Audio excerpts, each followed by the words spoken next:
বাংলাদেশের এক গ্রাম, নাম ধানবিলা। এখানেই থাকে নাহিদ।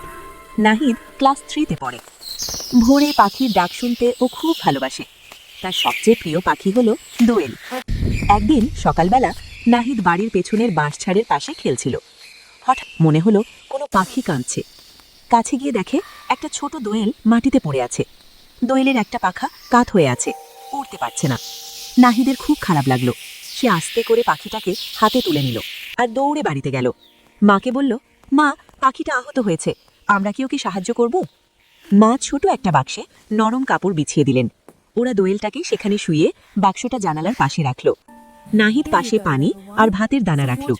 নরম গলায় বলতো, তুমি তাড়াতাড়ি ভালো হয়ে যাও। কয়েকদিন পর দোয়েলটা পাখা ঝাপটাতে লাগলো, বাক্সের ধারে লাফাতে লাগলো। মা বললেন, নাহিদ, আজ ওকে ছেড়ে দি। নাহিদ বাক্সটা উঠোনে নিয়ে এলো। আকাশ নীল, হালকা বাতাস চলছে। সে বলল, যাও বন্ধু, এবার তুমি উড়ে যাও। দোয়েলটা ডানা মেলে উড়ে গেল আকাশে।